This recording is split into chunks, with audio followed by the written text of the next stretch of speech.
नमस्कार दर्शकों, बंधन समाचार में मैं हूं आपके साथ ऋचा वर्मा। खबर जिला बिजनौर से है, जहां से हम आपको दिखाते हैं हमारे संवाददाता तुषार वर्मा की खास रिपोर्ट। आज देश के प्रधानमंत्री नरेंद्र मोदी के जन्म दिवस पर आयुष्मान भव्य पखवाड़ा के अंतर्गत प्रधानमंत्री का वर्चुअल सम्मेलन कार्यक्रम बिजनौर सदर विधायिका सूची मौसम चौधरी के कैंप कार्यालय पर किया गया। आयोजित हुए कार्यक्रम के मुख्य अतिथि प्रभारी मंत्री कपिल देव अग्रवाल रहे।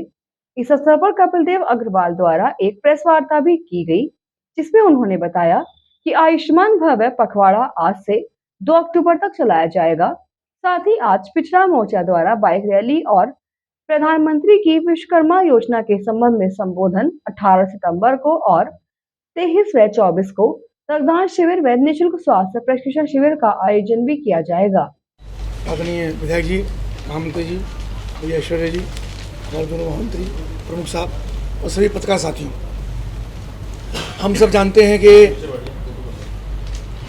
आज विश्वकर्मा जयंती है और बहुत ही महत्वपूर्ण विषय ये भी है कि आज देश के यशस्वी प्रधानमंत्री श्री नरेंद्र मोदी जी का जन्मदिन भी है। पूर्व में हमने देखा होगा, अपने जन्म पर लोग केक काटते हैं, गिफ्ट लेते थे, उल्लास मनाते थे, तोहफे लेते थे, मालाएं पहनते थे, लेकिन प्रधानमंत्री श्री नरेंद्र मोदी ने इन सब परंपराओं को तोड़ा है। और किससे जोड़ा? भगवान विश्वकर्मा से। भगवान विश्वकर्मा हम सब जानते हैं कि सृष्टि के रचयिता हैं, ब्रह्मा जी के मानस पुत्र हैं। और जितनी भी वैज्ञानिक पद्धति आज है जिसको हम देखते हैं, अभी आप सब मोबाइल और इंटरनेट चलाते हैं, स्पेस में हो, धरती में हो, आकाश में हो, पाताल में हो, जितनी भी चीज़ें हम देखते हैं, हमारे सामने माइक रखे हैं, ये सब विज्ञान से जुड़ी हैं। नए नए इनोवेशन इसके अंदर हो रहे हैं। लेकिन मान्यता ये है कि भगवान विश्वकर्मा की ये सब देन है, इन्होंने ही विज्ञान को देने का काम किया। और सबसे महत्वपूर्ण बात ये है कि ये पर्व, ये महापुरुष, ये भगवान, ये ऐसे हैं जिनको हिंदू और मुस्लिम एक साथ मिलकर के मनाते हैं। क्योंकि जितनी भी इंडस्ट्री हैं उन सब में विश्वकर्मा पूजन होता है। और इंडस्ट्री में जो मुस्लिम विशेष रूप से हैं, जो कारीगर हैं, कलाकार हैं, मशीनिस्ट हैं, फॉरमैन हैं, या जिसके हाथ में विधा है, उसे मुस्लिम की संख्या बहुत बड़ी है। वे सब लोग अपने मालिक के साथ, अपनी इंडस्ट्री के साथ बैठ करके विश्वकर्मा जयंती सदियों से मनाते आ रहे हैं। ऐसे अवसर पर हमारे प्रधानमंत्री नरेंद्र मोदी जी ने आयुष्मान भाव इस योजना का शुभारंभ किया। आयुष्मान भाव यानी स्वास्थ्य से जुड़ा योजना को, कि जो हमारा स्वास्थ्य है वो कैसे रहे, कैसे ठीक रहे। तो उसके लिए जिन लोगों के अभी तक आयुष्मान कार्ड नहीं बने, उनका शुभारंभ भी आज से हो रहा है।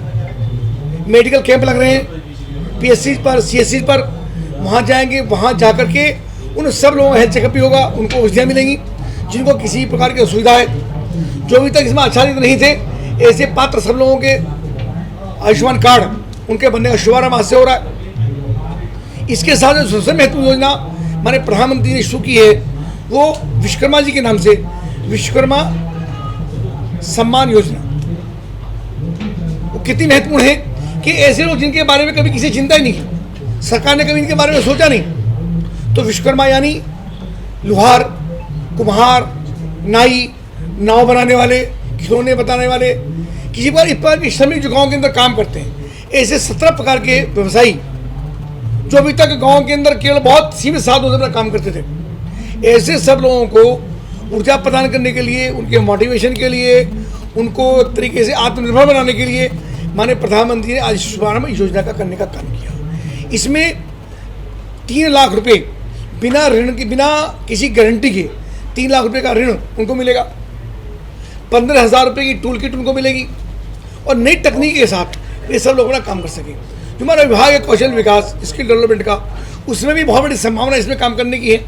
ऐसे सब युवाओं को स्किल्ड करके उनको भी आच्छादित करने का काम, उनको भी योजनाओं से जोड़ने का काम ये लगातार चलेगा। और एक बड़ी योजना व्रत योजना है जो प्रदेशों के माध्यम से धरातल को उतरने की काम करेगी। गांव-गांव तक योजना का विस्तृत रूप हम सबको देखने को मिलेगा। और इसमें कोई लिमिट नहीं है कि 100 लोग, 200 लोग, 500 लोग, सबको जो भी इसमें अपना आवेदन करेंगे और आवेदन कराया जाएगा। हमारे जनप्रतिनिधि, हमारे पार्टी के लोग, हमारे विधायक, हमारे संगठन के लोग, ये सब उनको मोटिवेट करेंगे, हमारे अधिकारी इनको मोटिवेट करेंगे कि आप जाइए, आप आइए, योजना का लाभ लीजिए। और ऐसे सब लोगों को जो अभी तक एक तरीके से हीन भावना के शिकार होते थे, उनकी हीन भावना से मुक्त करके उनको मुख्य धारा में जोड़ करके आत्मनिर्भर बना करके उनका अच्छा व्यवसाय हो, उनको मार्केट भी उपलब्ध कराया जाएगा। ई ऑनलाइन भी उनको मार्केट उपलब्ध होगा और मार्केट के अंदर भी। यानी सरकार की ये योजना भी है कि केवल बनाएंगे नहीं, उनका जो प्रोडक्शन होगा उसको सेल करने में सरकार की मदद करेगी। तो मुझको लगता है एक शानदार योजना ये सरकार की है और इस योजना को हम सब लोगों ने आज हमारे प्रधानमंत्री जी का लाइव हमने देखा है। और इसके साथ साथ जो निःशुल्क स्वास्थ्य कैंप हैं वो लगाए जाएंगे। अभी आपने बाइक रैली का देखा कि बाइक रैली का शुभारंभ हुआ और इसके साथ ब्लड डोनेशन कैंप यानी Yuva Morcha blood donation camp भी लगाएगा, वो आयोजन कल है। और उसमें अधिकांश लोग उसमें अपना ब्लड डोनेशन, वर्ष में एक बार अगर ब्लड देते हैं तो किसी प्रकार की फिजिकल उसके अंदर कमजोरी नहीं आती है, बल्कि उसका लाभ होता है। वर्ष में एक बार ब्लड देना ही चाहिए। उसका लाभ ये होता है कि जहाँ एक और ऐसा व्यक्ति जिसको तत्काल ब्लड की आवश्यकता है, डेंगू होता है, अन्य बीमारियाँ होती हैं, गर्भवती महिला होती है, जब डिलीवरी बच्चों की होती है तो कभी कभी उनको ब्लड की आवश्यकता पड़ती है। बहुत सारी समस्याओं में जब ब्लड की आवश्यकता पड़ती है तो तत्काल ब्लड बैंक से उनको ब्लड का मिल जाता है। और ब्लड एक ऐसी आवश्यकता है जो फैक्ट्री में नहीं बनता। बाकी सब लोग जो है हर चीज़ बाजार के अंदर मिलती है, फैक्ट्री मिलती है, लेकिन ब्लड तो शरीर के अंदर ही बनता है और व्यक्ति डोनेट करता है। रक्तदान महादान। तो रक्तदान को भी मोटिवेट करने के लिए हमारे प्रधानमंत्री ने आह्वान किया है कि हम सबको रक्तदान भी करना है इस पर। और ये पखवाड़ा हमारा 17 सितंबर आदरणीय प्रधानमंत्री जी के जन्मदिन से लेकर के 2 अक्टूबर आदरणीय महात्मा गांधी जी की जयंती तक ये कार्यक्रम चलेगा। इस बीच में 24 सितंबर को मन की बात कार्यक्रम भी होगा। 25 सितंबर को दीनदयाल उपाध्याय जी की जयंती है, उसका भी कार्यक्रम हम सबको करना है। तो यानी पूरा का पूरा पखवाड़ा ये 15 दिन का है, जिसमें सेवा के बहुत सारे काम, आयुष्मान भाव ऐसी योजना ये लगातार लॉन्च की गई है। इसका शुभारंभ उसका हुआ है। हम सब कार्यकर्ताओं, समाज के प्रत्येक व्यक्ति को, उद्यमी है, सामाजिक संस्थाएं, सबको इसमें जुड़ने का आह्वान है कि सब लोग आगे बढ़ कर के इसमें लगे। ये आह्वान इसका है। ये चर्चा मुझे आप सबसे करनी थी। और इसी के साथ जुड़ रहे बंधन समाचार के साथ